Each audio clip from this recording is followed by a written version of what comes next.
જય આદિવાસી, જય આદિવાસી। અવાજમાં તાકાત હોવી જોઈએ, ને તો વાયરમાં કરંટ નહીં હોય ને તો લોકો કપડા ઝુકાવે। જોરથી બોલો જય આદિવાસી। આજ રોજ નવેરા ગામે જે આદિવાસી સમાજની જનજાગૃતિ અને સાંસ્કૃતિક કાર્યક્રમનું જે આયોજન કર્યું તે બદલ પહેલાં તો મનોજભાઈ અને એમની સમગ્ર ટીમને ખૂબ ખૂબ આભાર અને અભિનંદન કે સમાજને જાગૃત કરવાની એક કામની શરૂઆત કરી શક્યા હતી। સાથે મારા જેવા અનેક યુવાનોને બોલતા કર્યા છે।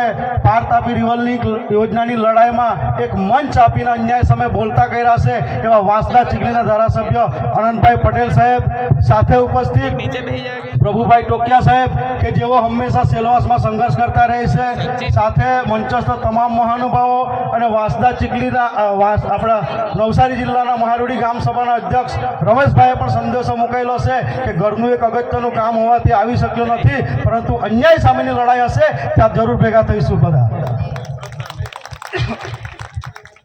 વાત કરીએ પાર તાપી રિવરની યોજનાની, વાત કરીએ ભારતમાલા પ્રોજેક્ટની, વાત કરીએ નેશનલ 56ની। હવે થોડાક દિવસ પહેલા જ મેં સાંભળ્યું કે આ બાજુ અમે મિટિંગ કરેલી ગુડ સ્ટેન્ડ પ્રોજેક્ટની, પરંતુ આપણે એક નક્કી કરી લેવાનું છે, જાન આપવું પડે તો આપી દેશું પણ જમીન નહીં, કારણ કે આપણા પાસે જમીન છે હવે કંઈ બચ્યું નથી। થોડાક દિવસ પહેલા અમે અહીંયા કપરાડા ગયેલા અનંતભાઈ પટેલ સાહેબ સાથે। આપણા જાતિના દાખલા પર બનેલ અધિકારી એ ઓફિસની બહાર પણ નહીં આવી શકે। આપણા જાતિના દાખલા પર બનેલ અધિકારી રોહિણા ગામે 71 દુકાન તોડી પડાવે અને અમે ત્યાં રજૂઆત કરવા જઈએ 60 દુકાનની ડિમોલેશનની, તો એ અધિકારી બહાર પણ નહીં નીકળી શકે। પણ એવાઓને મારે કહેવું છે, અમે જેન્યુન કામ લઈને આવીએ છીએ, શાંતિથી કરી દેવાનું, બાકી અમને રોડ પર ઉતરતા આવડે છે, તમારા કેસો બેસોથી ગભરાતા નથી। 1, 2, 3 ને 4 ખેરગામમાં સાથે જ કેસ કરેલા, તોય બી આજે તાકાતથી લડીએ છીએ અમે।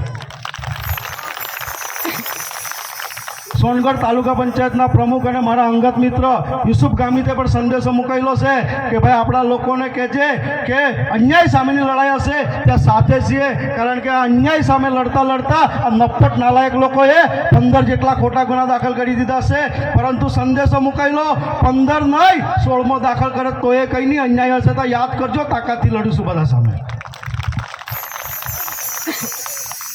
જળ જંગલ જમીનની લડાઈ હોય ત્યારે અનંતભાઈ હંમેશા સંઘર્ષ કરતા હોય છે। પાર તાપી રિવરની કોઈ ભારતમાલા હોય, દરેક પ્રોજેક્ટમાં સરકારને ઘૂંટણીએ પાડી છે।